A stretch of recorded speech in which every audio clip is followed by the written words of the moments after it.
eggs that you can get in multiple games, and then I'll judge the egg designs, go over the pros and cons, conclusion section, and all that jazz. Oh yeah, and if you want to know, this will be the oldest egg hunt I will review most likely, unless a change of plans happens, which it might, I don't know. But after this review, I will make the 𝗧𝗀𝗀 2019 review at some point, and egg hunt reviews are done. Anyway, I should stop rambling and just get to the point. My views on these egg hunt reviews are already really low, so I need to hurry up and get to the point. I'm obviously kidding, but we should still start though. It's getting a bit long. I know that I said I would start off now, but I need to still tell you some things before we can actually look at the first game. First off, I will be playing the 𝗧𝗀𝗀 2015 reboot made by 𝗧𝗶𝗺𝗀𝗀𝗀 and the gang, as this event ended 7 years ago, and unlike the previous egg hunts I've talked about, it's not possible to play this event by going to the original place, since it doesn't exist. So yeah, thanks to the 𝗧𝗀𝗀 2015 rebooted group for making this review possible. You guys are awesome. Anyway, let's take a look at Super Bomb Survival.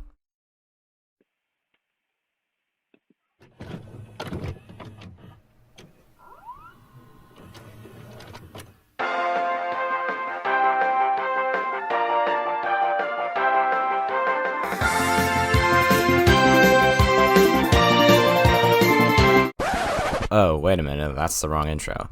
Well, I don't need an intro for this section anyway, but we're talking about the Super Bomb Survival portion of this event. Yeah, let's do that. So each game in this egg hunt got a total of 5 unique eggs, not including the universal eggs I talked about earlier, and if you're wondering if I'll talk about all of them, well, that might be a bit of an issue, since some of the eggs are really simple, like the Super Bomb egg. To get it, you had to pick it up when it randomly fell from the sky. Hooray! There's really no eggs in this game that have a specific objective. There are some eggs that kind of have an objective, like the last egg standing or Eggmageddon that both spawn in the last 30 seconds of a round, but that's as close as it gets. Although I would say the most unique objective from this game would be the scrambling egg of teleporting. The egg would randomly spawn, but it would teleport around the map, so you had to be quick with your moves. This egg wasn't that bad to get, surprisingly, but it's nothing noteworthy, as if it wasn't for the Roblox wiki reminding me this egg exists, I would have probably forgotten it. The Super Bomb Survival section reminds me of the 2008 and 2010 egg drops, as those egg hunts had rather simple objectives and had eggs falling out of the sky. I think this was a nice touch, especially to the veterans of egg hunts, since it might have gotten them to like the concept of a dev hunt a little more. At least that's what I think. I don't know. Anyway, moving on to the next game, also known as...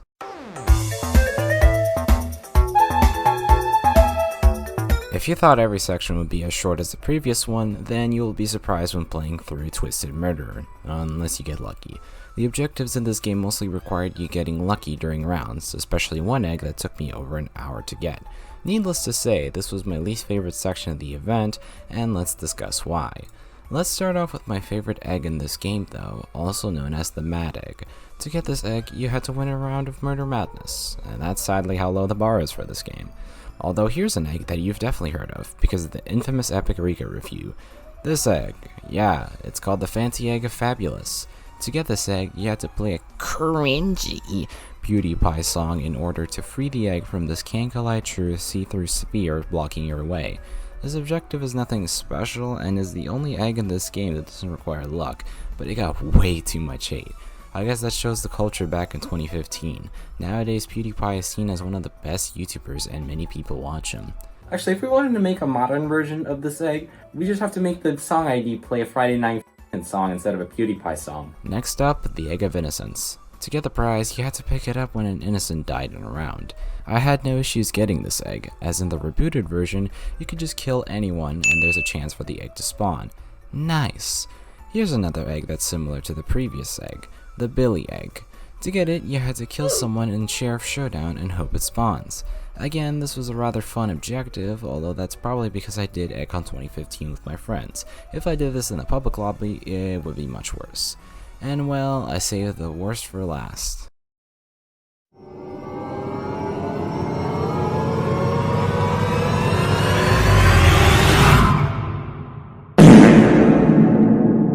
The Phantom of the Egg. Let's just say my experience getting this egg wasn't the most exciting.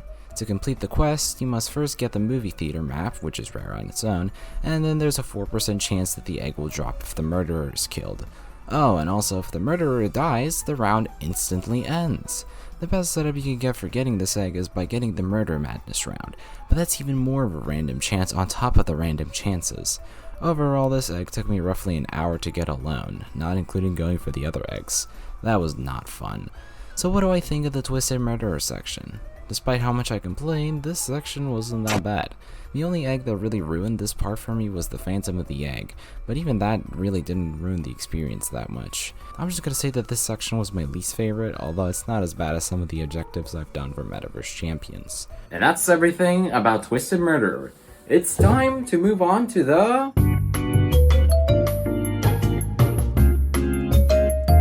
Ripull Minigames is the final game featured in EggCon 2015. This game is easily one of the most interesting and is the closest you could get to a proper EggCon, at least back in 2015 standards. And with that introduction completed, let's check out Ripull Minigames. I'm going to start off with a leftover egg. To get it, you had to wait for a minigame or round to end, and then some leftover eggs would spawn. I see what they did there. On the topic of playing minigames, you can actually turn on a hunting mode, which is really nice for players who just want to play the egg hunt. While at the same time, this is a double-edged sword, as there wouldn't be many players playing the actual game. Anyways, let's move on to the cloud egg. To get this egg, you had to get onto the invisible roof above the minigame map. And to do that, you have to utilize this yellow bouncing part on top of a tower of bouncy pads. This was a fine objective, but it was a bit boring. One of the weirdest eggs in my opinion was the cracked egg. In order to get the egg, someone had to get exploded by the explosive bomb egg. If someone gets exploded by it, then on their dead, rotting corpse, a cool egg will spawn. Roblox is not a good influence for me. It's teaching me that exploding people awards me cool eggs. That is just unacceptable. And speaking of the explosive bomb egg, let's talk about that. If you, instead of exploding, touch the egg, you get it. This is just a copy of the super bomb egg from earlier. It's nothing interesting and it feels a bit out of place. And finally, the Egg of Golden Achievement. Despite sounding like the final egg or the grand prize, it's just a regular egg and you can get it as your first egg. To get it, you need to find a crown and then go to one of the hills in the corner of the map. Then you have to give the crown you have to the egg, and as a reward, it will reward itself. Strange.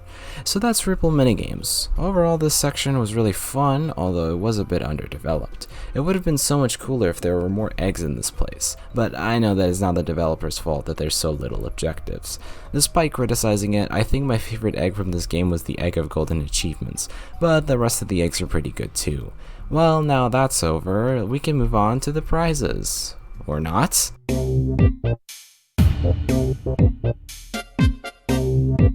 Well, that's not the end of the story, because there are eggs in this egg hunt that you can get across multiple games. Now, some of these eggs are in 2 games instead of all 3 for some reason, but I will still be classifying them under the same category, so cry all you want. The most iconic universal egg that I guarantee you'll recognize if you know a thing about egg hunts is the hipster egg of retro. To get this egg, you must own an accessory from 2008 and wear it on your head. If you try to talk to the egg without wearing a 2008 accessory, then the egg will call you ugly. If you talk to it when you do wear a 2008 accessory, you'll be able to obtain the egg. And apparently give it to someone else, because I got a friend with a 2008 hat to talk to the egg, and then I was able to get it. This might just be a bug in the reboot, however. Damn, this egg really reflects the real world, huh? Didn't think Roblox would get so philosophical. The next egg I will talk about is the racing egg of fast cars. Come on, you've all seen this goofy looking egg. The egg will randomly spawn in every game, and if you try to get close to it, it will zoom away, kinda like the egg chub.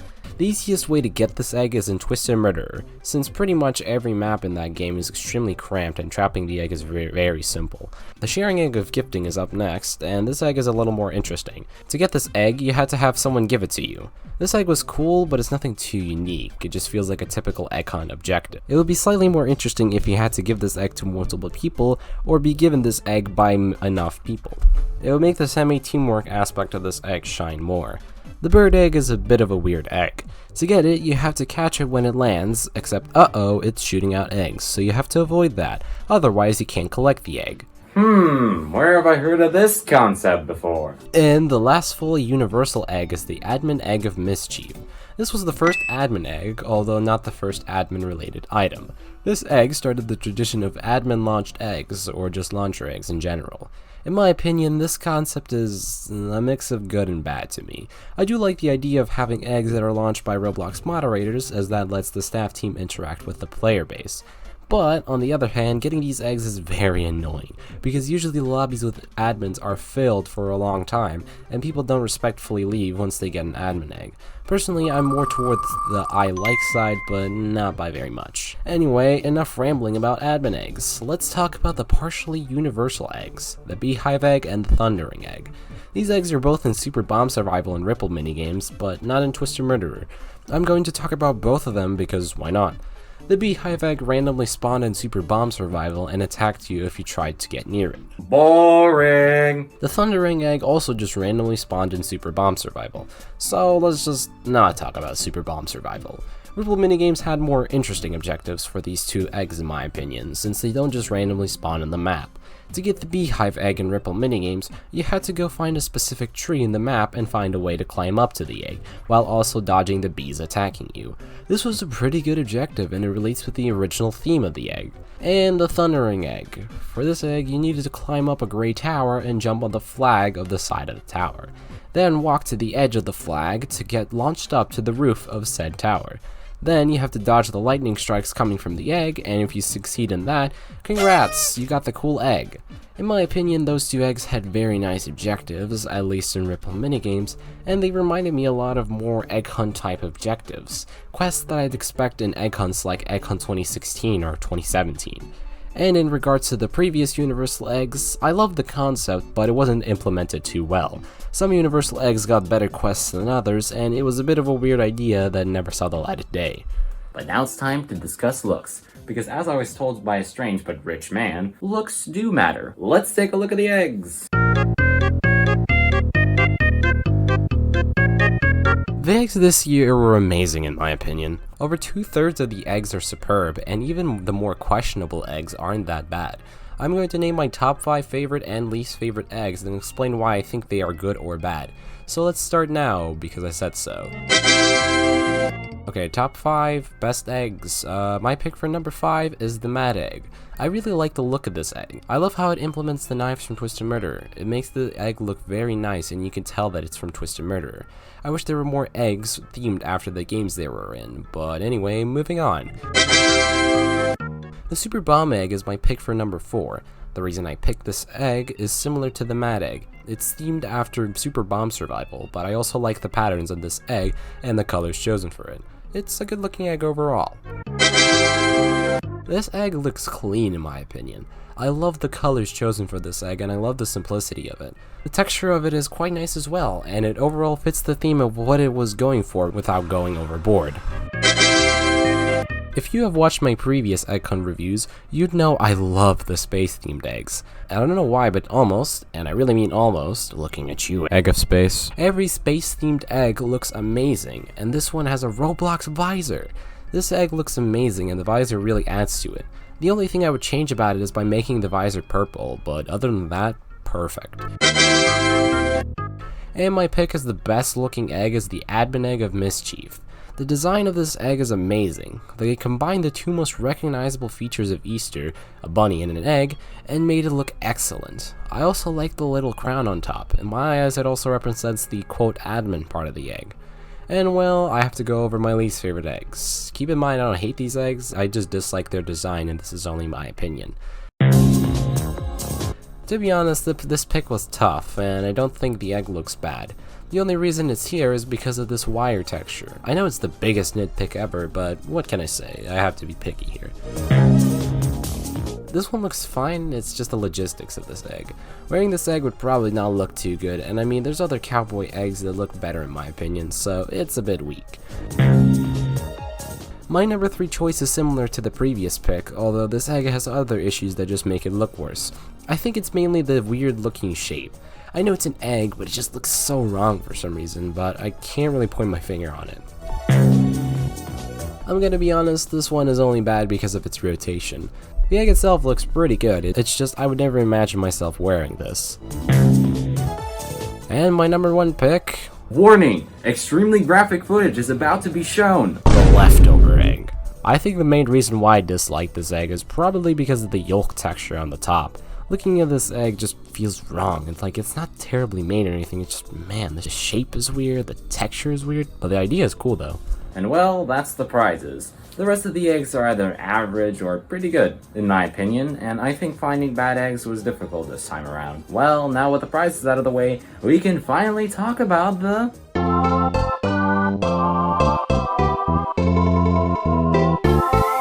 Pros and cons. Before I start, I want to mention that some of the pros and or cons are going to be related to future icons and other events, so maybe this review would be different if I had made it 7 years earlier. It would be much different, you'd be getting the opinion of a baby, basically.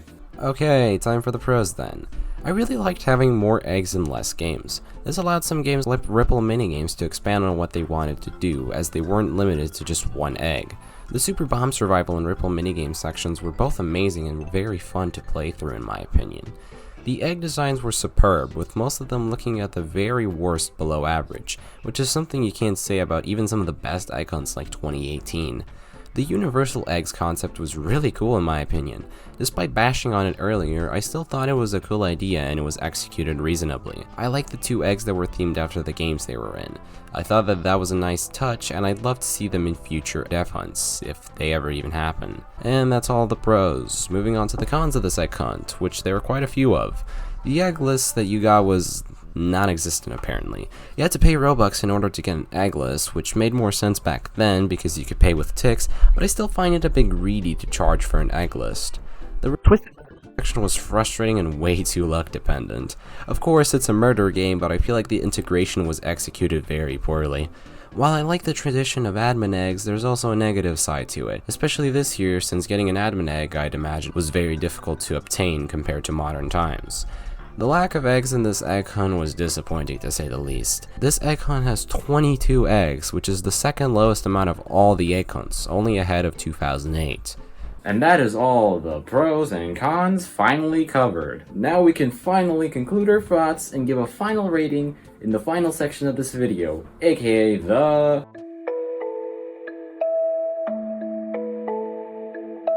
Egg Hunt 2015 is definitely one of the weirdest egg hunts in my opinion, with it being incomparable to anything else from before and from the future. Yes, even including the future dev hunts. Now, despite the sheer hate that this egg hunt receives, I actually had a lot of fun playing through this event. It wasn't something jaw-dropping like the 2018 installment, but it was just a fun, quick, and simple egg hunt that had some good-looking eggs. In fact, I might even say that this was a better egg hunt than 2016. Yeah, I said it, call me biased. That's why I'm lowering the rating of Egg Hunt 2016 from an 8 out of 10 to a 7 out of 10. Yay! So in my opinion, I think 𝗧𝗀𝗀 2015 deserves a 7.5 out of 10. I thought that 2 out of the 3 games were fun, so the gameplay sections should be self-explanatory. The originality is also self-explanatory since it's the founding father of developer-made egg hunts. The prizes, or eggs, this time around were superb in design and quality, being simple yet really charming. The building was rather boring, even in Ripull Minigames, so I didn't give too many points in that regard. And I hope that there weren't too many bugs while playing through the egg hunt. I personally didn't experience any, and I haven't heard anyone complain about this egg hunt being buggy. Well, hey, this review turned out to be way longer than I expected. I need to stop rambling, dude. These videos, they should be like 9 minutes long normally. But anyway, remember everyone, stay in school, don't do drugs, and before looking at something critically, make sure you play it yourself. I'll see you on the next one.